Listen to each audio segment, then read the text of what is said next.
cured, fermented Vietnamese beef, nem chua. All I've had is 3 bites of noodles and already I'm like, this is the spot right here. Welcome back to the channel, guys. I'm so excited. I get to have one of my favorite Vietnamese dishes today. I haven't had it in a long time. Hủ tiếu.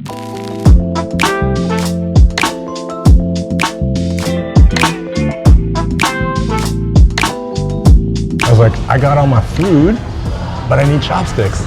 And then, look at that.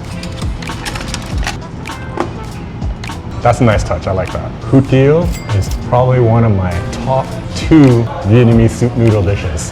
In English, they call it Nom Pen soup, because it's from like that Cambodia area, that river district. It's like white rice noodles as well, just like pho. And then you can get it wet or dry. And I mean, if you get it wet, it's just a bowl of noodle soup, not just a bowl. It's amazing. How I like it is having it dry, totally different flavors, and then you get a little soup on the side. At the end, you dump the broth in, and now you have a soup bowl too. Whoa, check this bowl out.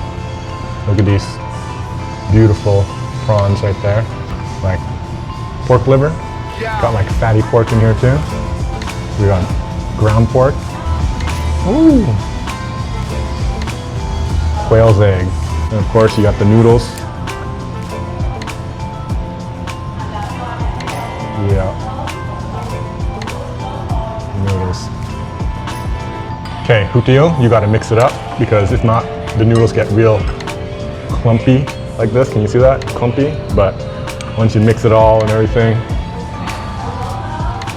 it gets real nice. I left mine sitting a little too long when I was getting the B-roll shots. So if that ever happens to you and they get a little too clumpy, add a little broth in there.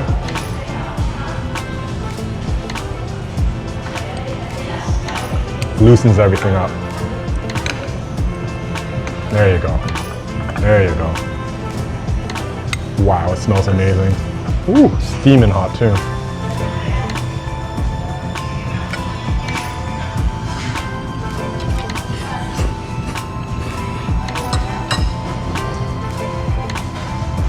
Oh my God. Hủ tiếu noodles, it's part tapioca, it's not just rice flour because it's got a little different chew to it, which I really, really love. Noodles are phenomenal, that's all I've had. They're cooked perfectly, they're tender, they're chewy, they got a good bounce to them. The flavor is amazing with just the sauce. All I've had is 3 bites of noodles and already I'm like, this is the spot right here. Let's try the pork. Yeah, perfectly cooked, tender, not dry pork. Hủ tiếu, like I said, is my top 2 Vietnamese noodle dishes because it's so complex to make. There's so many components.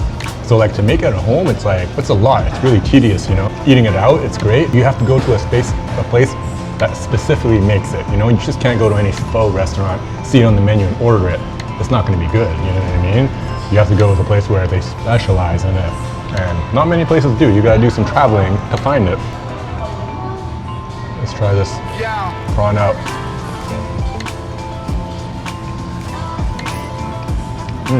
Good snap to it, tender, good texture. Try this broth too.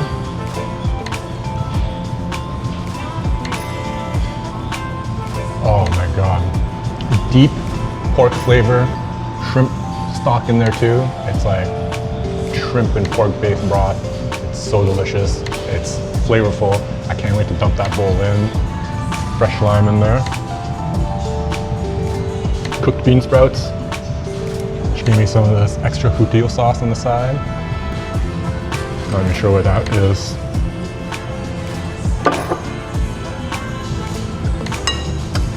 Yeah, so hủ tiếu sauce is kind of like a sweetened soy sauce. It's like, at home, I know my mom mixes like soy with the scallion oil and a little bit of hoisin to make hers. Here, kind of the same, I guess. Tastes like a sweetened soy sauce. I'm not sure exactly their secret, but it's tasty. You gotta get on a full-on meat and noodle bite right here. Look at that. Probably one of the best bowls I've had in a long time. Do this quail egg.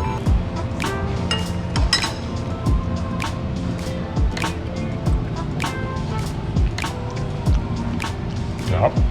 Perfectly cooked quail egg. Good exterior, soft and creamy inside. Blood cake, I'm no expert on a blood cake, but I'm not scared either.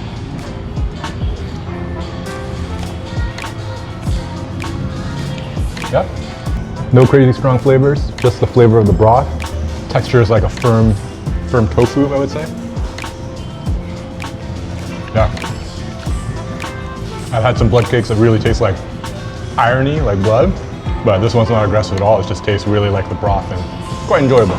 They are generous with the noodles and the meat here. It is a good sized portion. There's still so much in here. It is stacked. I still got meat on meat on meat. I still got another quail egg right there. Two big prawns in there. Not messing around, you know? So the bowl is stacked and it's a very complex like dish to make. There's a lot of moving parts to it, right? So I think for the price tag, worth it. They also got all these good looking sauces, garlic vinegar. For you guys, chili satay sauce. I'm gonna try it out. Just one little scoop area.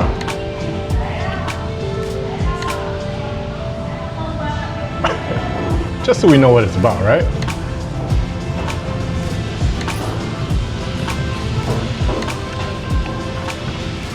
Oh.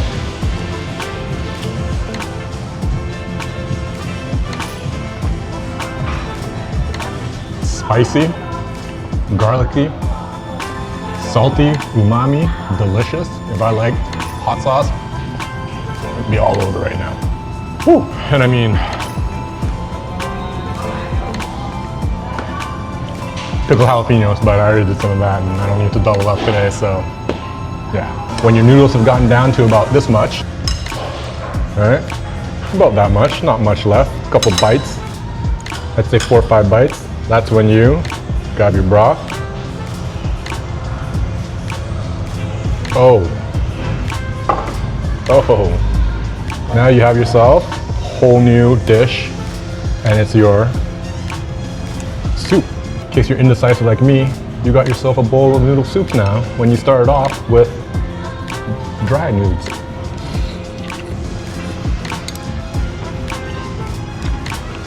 You guys know me, you know I'm a sucker for meat inside pastry. This is the Vietnamese version, it's called pâté chaud. If I see it, I gotta order it.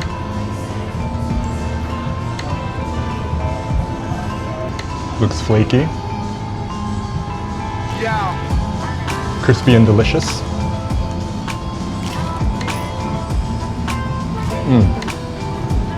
Oh wow. Super tasty. The filling is like way different than I've ever had it. It's almost like they put pate in the filling. Wow. Layers of goodness. Good ratio of like pastry to meat. Pretty fantastic. When I first opened it and looked at it, it looked a little flat and a little meatless, but you know, the ratio is good. It's there. That's probably the best I've ever had. Yeah, and I got these funky little things right here. How my chopstick skills. Oh, decent today, decent today. This is fermented beef. Yeah, you heard that right. Cured, fermented Vietnamese beef, nem chua. I mean, I've seen it made before. I made it with my mom. It's like a wild process of just like mix raw beef up with like all the spices and everything and left it on top of the fridge for a couple days and then, yeah, fermented beef. As you can imagine from fermentation, it's like a sour taste to it, very garlicky, a little bit of spice to it from black pepper. You're supposed to eat the chili as well too. And then what you're supposed to really do is, first of all, let me get this. I mean, you can eat it with the full garlic and the chili flakes, chili pepper.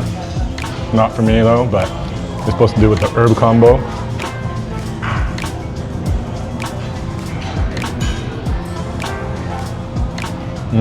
Yeah, and you're only supposed to eat this when you're nhao, which is like tapas, appetizer, drinking, eating and drinking. In Vietnamese culture, it's called nhao when you eat and drink. So when you nhao, it's like you're having little snacks like this, that just help you put the beer down. Not that you need help putting the beer down, but you know.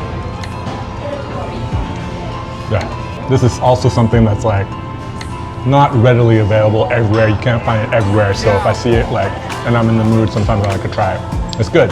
It's got a little spice to it like throughout, and it's tasty. You can definitely use the beer though, but it's like 10 a.m. So amazing little spot, small little dining room. I came early, but it's packing up already. So wow, that was so amazing, so tasty. Just talked to the owner, she was super kind. Apparently they have a second location in Richmond, and this is their family-run business from Vietnam. So they got like 2 restaurants in Vietnam. That's where it started in 1975, and then they just made the locations here available in Canada. So wow, I did not know that. Vietnamese chain, boom. Amazing, come check it out.